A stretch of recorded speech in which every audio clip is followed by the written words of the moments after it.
Welcome to Dr. Jester Rants, and I'm gonna rant about bad journalism, or journalists who are more than activists than actual journalists, or urinalists. Oh my.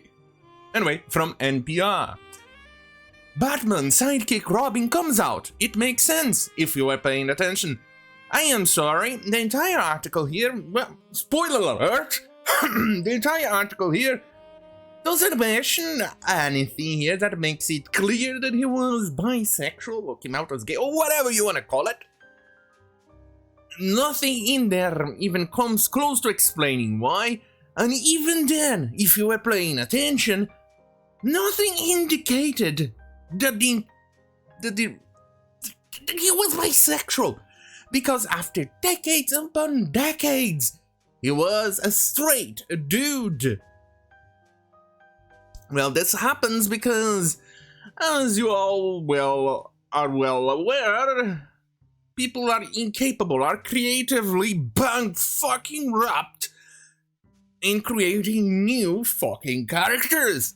If they weren't so creatively bankrupt,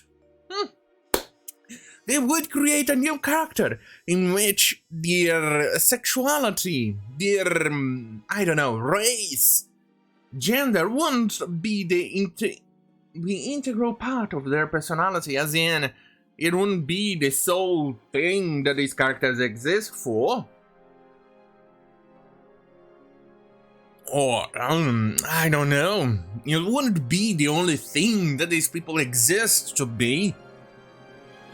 That character, I don't know, what, Iceman I think it was, no. I forgot the name. It's a character that I just know as from passing. I never actually cared, but it was for Marvel, and they retcon him as gay. Yeah. Anyway. Here it is. Well, that's over. At last, guys. Guys, it's over at last. After 80 long years, the fusillade of sneers, slurs, and innuendos are finally done with.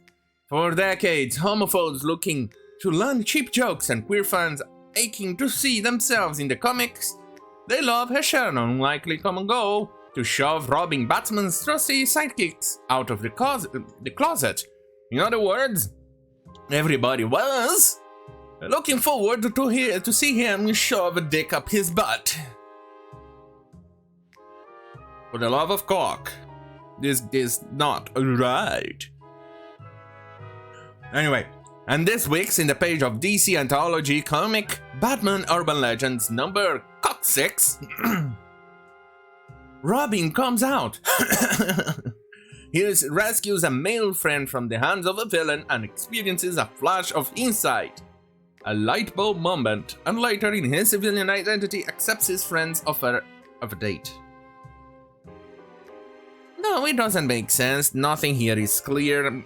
So far, I don't see anything here that even indicated that he was bisexual before this comic.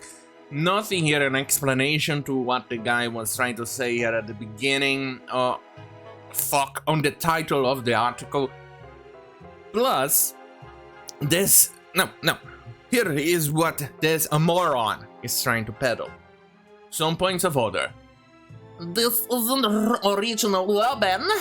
The freewheeling acrobatic Dick Grayson introduced in 1940, who grew up and assumed his own superhero identity of Nightwing.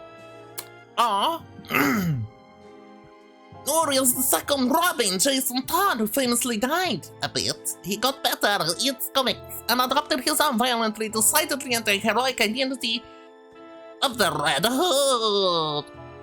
Oh! Neither is the fourth Robin, Damian Wayne, Batman's son, who was raised by an international cadre of assassins and eco-terrorists. Oh. Nor is the third Robin. No, this is the third Robin, Tim Drake, the Robin who most resembles his mentor in intellect and demeanor. Is this idiot trying to tell me that Batman is next and come out as bisexual because apparently Alfred, you know, the butler served in the Wayne family, is gay on the Gotham Comics, Gotham High, I think.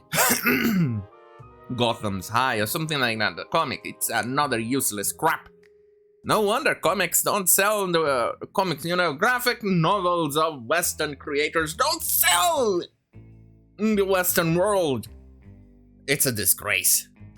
Well, let's see, team created the Dick Cheney. In the bunch of people said from there was always an element of Grayson refused him. You see the coverage here declaring Tim that has come out as bisexual, but that's not technically true. Yes, he dated fellow hero, spoiler, Stephanie Brown on and off, but his journey is just beginning and Tim is still figuring it out. Himself out. He hasn't applied any specific labels to himself yet, and his creators haven't either. In other words, he is trying to tell us that, yes, the sexually obsessive, race-obsessive CRT control left will eventually actually add labels to him, and the entire comic will revolve around those labels, because, after all, it's what they do.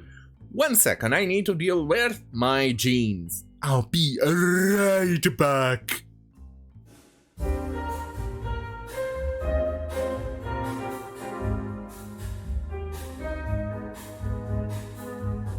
I'm back. Hey, don't blame me, Streamlabs doesn't have a goddamn fucking pause feature. Anyway, a huge number of different creators have written Team Drake's robbing over the years, but a clear, consistent throughout line emerged. He's analytical, self-critical, intent of moving on.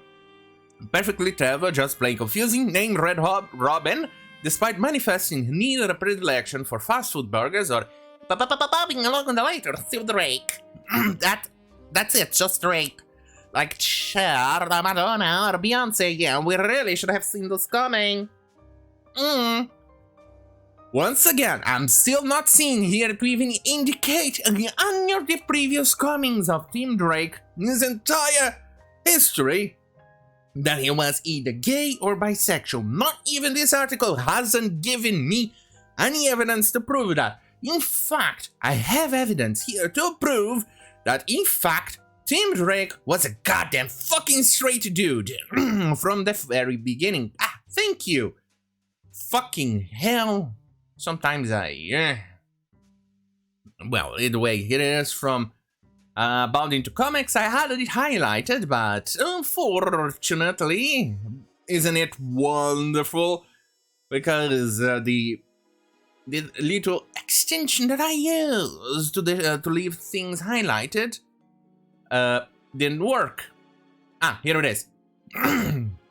In fact, Drake has been romantically involved with at least half a dozen women in the past.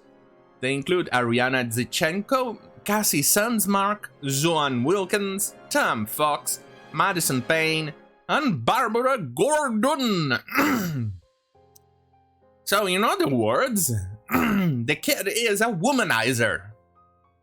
As in, he goes after the boom thing, the rock'em bod of hot women. And suddenly he's gay. Seriously, I hate these creatively bankrupt fucking morons.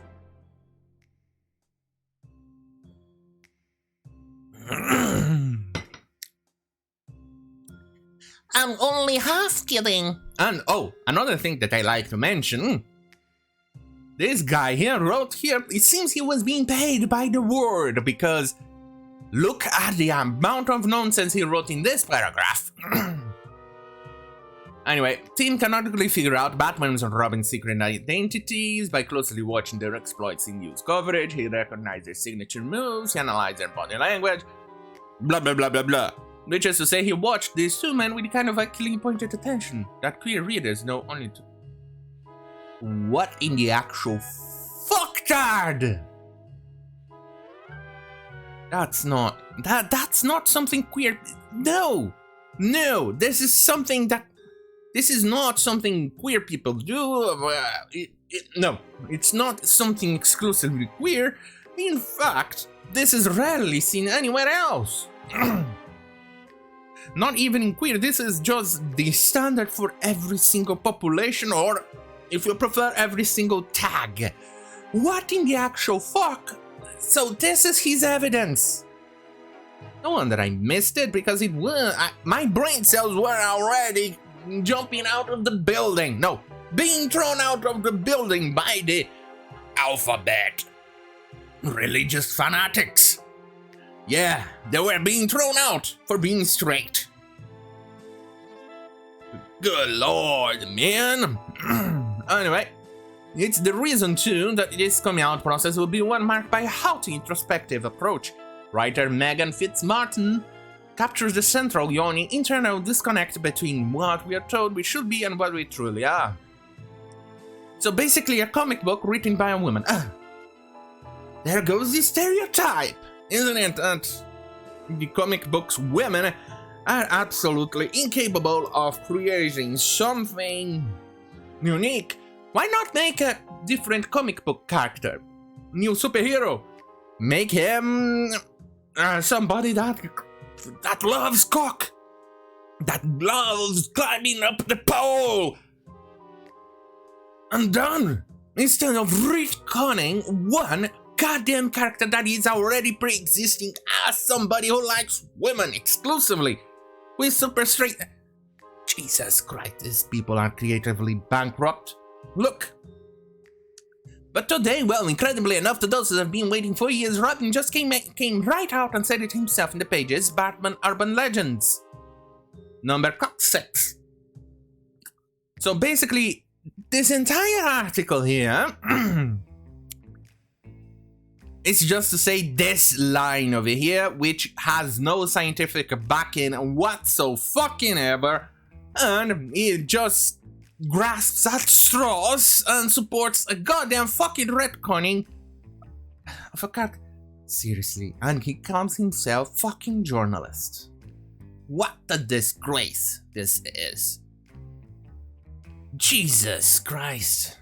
No, another thing, treatises have been written, entire chapters, very well received books devoted to the queer subtext of Batman and Robin's relationship. And no, and let me put it this way, some of those Robins were actually kind of underage. Yeah, this is weird. Batman Forever and Batman Robin, the late filmmaker Joel Schumacher did everything he could to transform the queer subtext into butchy, leathery, queenie. Seriously? That's not what I got out of the movie. Not even a tiny little bit what this moron, imbecilic moron is trying to peddle. But then again, this is the reason why comic books are being a disgrace out of this. This is for July graphic novels, top 20 adult graphic novels, only 2 Western graphic novels. It says 3, but I haven't found the other ones. Either way, here it is. First, second box, the only 2 that I could actually spot. Everything else is manga.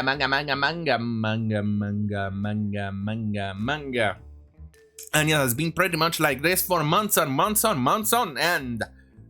It's just more and more evidence that these people are creatively bankrupt. And here it is, one tiny little comic book that is actually outselling Marvel and DC Comics. Why? Those Al Simmons, apparently this is Al Simmons, doesn't come out as gay, doesn't use their race as a crutch, doesn't use it as his personality or part of his personality only thing, and everything revolves around being around his race. Nothing of that.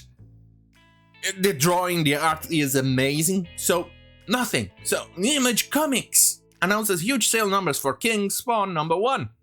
Dominates Marvel and DC Comics. Look at this art. Look at it. Don't you just love an art like this? I do so much so that I still have my Spawn #1 safely safe with me. Look at this, King Spawn. Look at the art. This is the actual art from the #1. Look at it. Look at the details. You don't see art like this anymore. And Todd McFarlane is... every single panel that he makes is detailed fully detailed with art. Like this, look at this. No wonder it outsold DC Comics and Marvel, which were obsessed with race and gender and who they like to fuck or what type of cock they like to shove up in their fucking bungholes. Look at this. Look at it.